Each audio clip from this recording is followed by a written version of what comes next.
രാഗൻ കൂടി നമുക്കൊപ്പം തുടരുന്നുണ്ട്. രാഗൻ ആവർത്തിച്ച് ചോദിക്കുന്നുണ്ടായിരുന്നു എന്തൊരു ഓട്ടമായിരുന്നു എന്ന്. എന്തെങ്കിലും മറുപടി പറഞ്ഞോ താരം?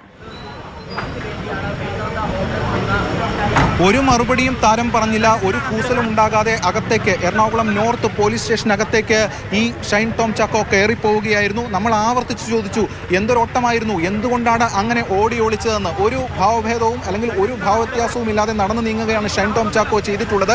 ഏറ്റവും പ്രധാനപ്പെട്ട ചോദ്യം അതുതന്നെയാണ്. പോലീസ് അവിടെ എത്തിയത് ലഹരിയുമായി ബന്ധപ്പെട്ട പരിശോധനയ്ക്കാണ്. വളരെ സുപ്രധാനമായി നമ്മുടെ സ്റ്റേറ്റ് തന്നെ ഏറ്റെടുത്ത് വളരെ ശക്തമായിട്ടുള്ള പോരാട്ടം ലഹരിക്കെതിരെ നടത്തിക്കൊണ്ടിരിക്കുകയാണ്.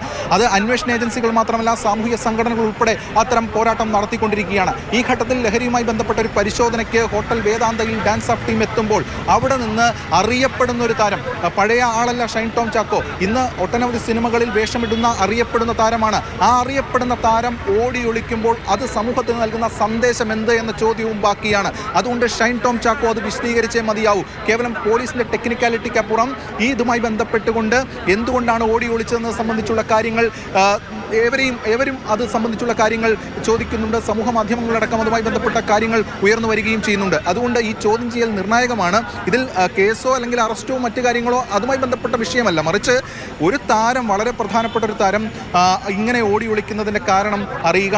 അതുമായി ബന്ധപ്പെട്ട ചില ലീഡിംഗ് വിവരങ്ങൾ പോലീസിന് ലഭിക്കും. തുടർ പരിശോധനകൾക്കും തുടർ കാര്യങ്ങൾക്കുമൊക്കെ ഈ മൊഴിയെടുപ്പ് സാധൂകരിക്കും. മാത്രമല്ല സിനിമാ സെറ്റുകളിലടക്കം പരിശോധനകൾ വേണമെന്ന് നിർമ്മാതാക്കളുടെ സംഘടനകൾ, സിനിമാ സംഘടനകൾ, താരസംഘടനയായ അമ്മയടക്കമുള്ളവർ മുന്നോട്ട് വയ്ക്കുന്ന ചില ആവശ്യങ്ങളുണ്ട്. അതുൾപ്പെടെയുള്ള കാര്യങ്ങളിലേക്ക് മുന്നോട്ട് പോകണമെങ്കിൽ ഇത്തരം ആ സിനിമാ മേഖലയിൽ നിന്നുള്ളവരുടെ തന്നെ മൊഴി അതുമായി ബന്ധപ്പെട്ട ലീഡിംഗായി കിട്ടിയാൽ അത് പോലീസിനേറെ ഗുണകരമാകും. അതുമായി ബന്ധപ്പെട്ട നീക്കങ്ങളാണ് പോലീസ് ഇപ്പോൾ നടത്തിക്കൊണ്ടിരിക്കുന്നത്. രാഗിൻ, സാധാരണ ഷൈൻ ഇത്തരത്തിൽ ക്യാമറകൾക്ക് മുന്നിൽ വന്നാൽ, ചില ഇന്റർവ്യൂസിൽ വന്നു കഴിഞ്ഞാൽ, അതല്ലെങ്കിൽ ഒരുപക്ഷെ സിനിമയുടെ പ്രൊമോഷനുമായിട്ട് ബന്ധപ്പെട്ട വാർത്താ സമ്മേളനങ്ങൾ വന്നു കഴിഞ്ഞാൽ പൊട്ടിത്തെറിക്കുന്ന ഷൈനെ കണ്ടിട്ടുണ്ട്, മാധ്യമപ്രവർത്തകരോട് കയർക്കുന്ന ഷൈനെ കണ്ടിട്ടുണ്ട്, പരസ്പര ബന്ധമില്ലാതെ സംസാരിക്കുന്ന ഷൈനെ കണ്ടിട്ടുണ്ട്. പക്ഷെ ഇന്ന് വളരെ അച്ചടക്കത്തോടെ ഒന്ന് വാ തുറക്കുക പോലും ചെയ്യാതെ കൃത്യമായ തിരിച്ചറിവോടെയും ബോധത്തോടെയും വരുന്ന ഷൈനെയാണോ നിങ്ങൾ കണ്ടത്? തീർച്ചയായും അങ്ങനെ തന്നെയാണ് കണ്ടത്. കാരണം സൂചിപ്പിച്ചതുപോലെ ഈ ഇന്റർവ്യൂകളിലും അഭിമുഖങ്ങളിലും ഒക്കെ തന്നെ ഷൈൻ ടോം ചാക്കോ വളരെ എക്സെൻട്രിക്കായി പെരുമാറുന്നു, ചിലപ്പോൾ ചില ഓക്വേർഡായി പെരുമാറുന്നു. ഇന്റർവ്യൂ നടക്കുന്ന ഘട്ടത്തിൽ ഫോൺ എടുത്ത് വലിച്ചെറിയുന്നു. എന്തുകൊണ്ടാണ് ഈ ഒരു വ്യക്തി ഇങ്ങനെയൊക്കെ കാണിക്കുന്നതെന്ന സംശയം ജനിപ്പിക്കുന്ന രീതിയിലൊക്കെ തന്നെ ഇദ്ദേഹം പെരുമാറുന്നു. മാത്രമല്ല ചില അഭിമുഖങ്ങൾ എടുക്കുന്ന ഘട്ടത്തിൽ, ഏറ്റവും ഒടുവിലൊക്കെ ഈ ഹേമ കമ്മിറ്റി റിപ്പോർട്ടുമായി ബന്ധപ്പെട്ട അഭിമുഖങ്ങൾ എടുക്കുന്ന ഘട്ടത്തിലൊക്കെ തന്നെ ഷൈൻ്റെ പഴയ കേസുമായി ബന്ധപ്പെട്ട ചോദ്യങ്ങൾ ചോദിക്കുമ്പോൾ മറ്റൊരു തരത്തിലൊക്കെ പ്രതികരിക്കുന്നു, അത്തരം കാര്യങ്ങൾ നീക്കുന്നു.